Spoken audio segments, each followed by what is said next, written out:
Hey, welcome back, everybody. I hope you enjoyed your lunch as we did. I didn't mention there was a lucky door prize before. It's a couple of kilos of hydrogen. So we'll be drawing some tickets out. We also have the Wooden Spoon Award for the people who thought about putting a tax on 0.5% of the car sales. This is the section you want to hear. You know, EVs are not just cars. You know, we've moved on from road freight transport to the air and on the water. All forms of transport are moving to electric. In this session, you'll get to hear about what's happening in some surprising areas. Yeah, watch this space on two-wheel stream. You'll see it soon. And if you can't be in two places at once, you can always stream the videos after this event. 12 months, yeah? This ticket that you've bought gives you 12 months. Share it, ladies and gentlemen, loud and proud. The next speaker I met some time ago, and their company, SEA Electric, has really taken some giant strides. They'll give you a background on SEA Electric, why you should move a commercial fleet to EV, commercial EV total cost of ownership, case studies and examples of SEA Electric EVs deployed and on the road. Ladies and gentlemen, please welcome Glen Walker, the Regional Director, Oceania of SEA Electric. Thank you very much, John, and good afternoon, everybody, and thanks for listening or watching.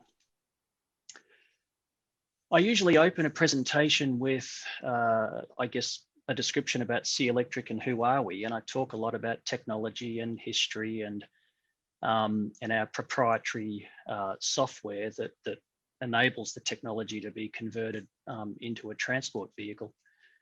But I'm going to mix it up a bit today and simply say SEA Electric is an electric truck manufacturer, and we have a competitive total cost of ownership. We've got over 1 million miles of vehicle deployment across the globe.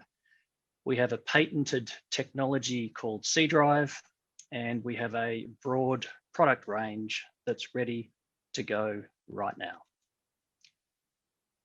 An electric truck, first and foremost, it needs to suit a particular application, and there's a range of applications that work particularly well for the technology. And it's basically start at a base, do your work, and return to that base. Now you can start empty and return full, or start full and return empty, it doesn't matter. Typically 150 to 250 kilometers in that journey.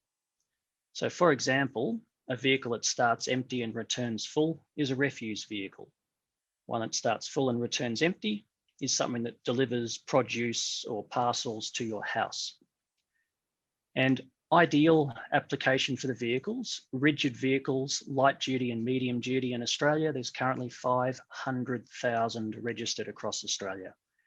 And potentially around about 10,000 tonnes of CO2 emitted from those vehicles that could become an electric vehicle across the country. And we hear a lot about the future for urban diesel and potentially the impact that it would have on existing vehicles in relation to bans in Europe and statements by large transport companies. So the shift is on. A vehicle that starts empty and returns full, we call those first mile.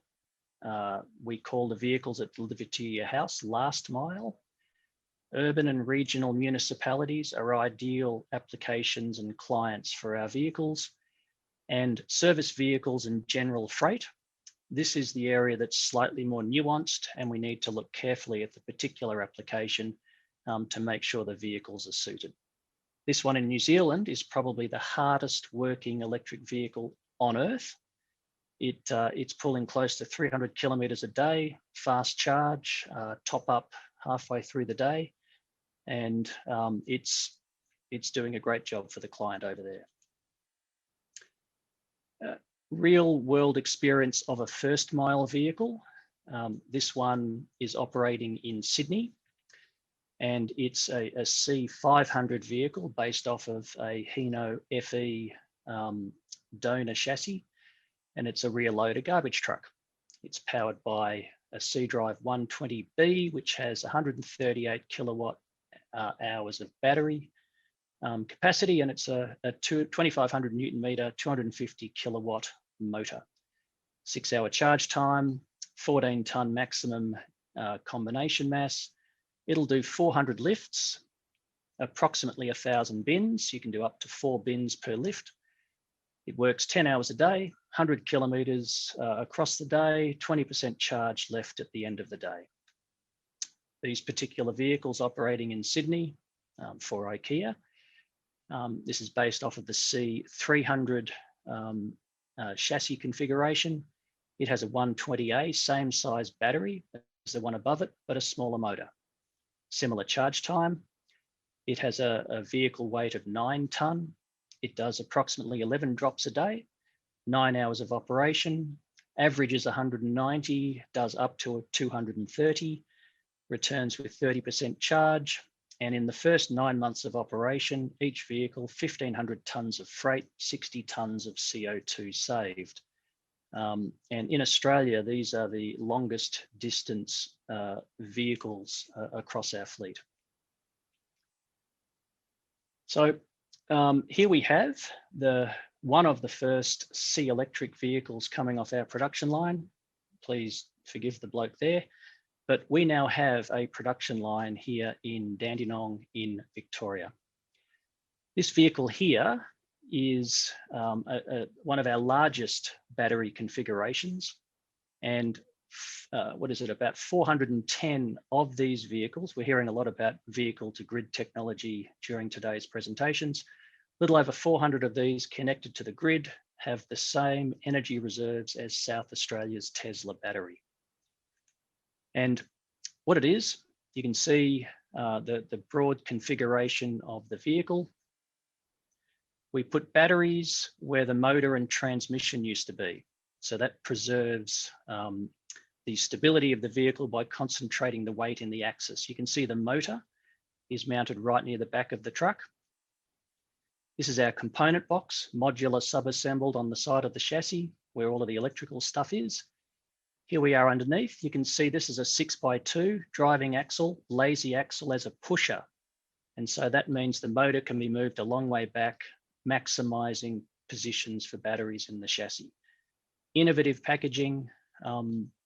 And as I said, 400 of those, and you've got a Tesla battery in South Australia.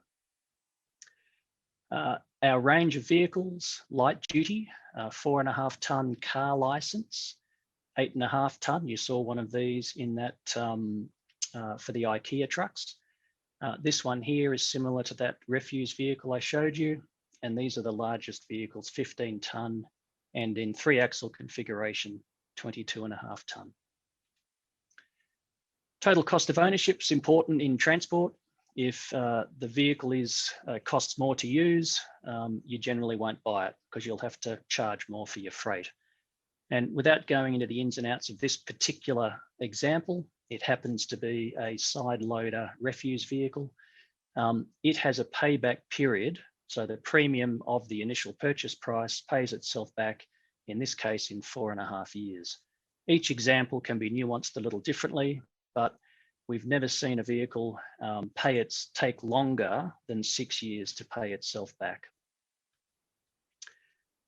Barriers to entry. This has always been the biggest issue with electric vehicles, and as part of the decision-making process, whole of life operating costs, maintenance, fuel, servicing, tear weight.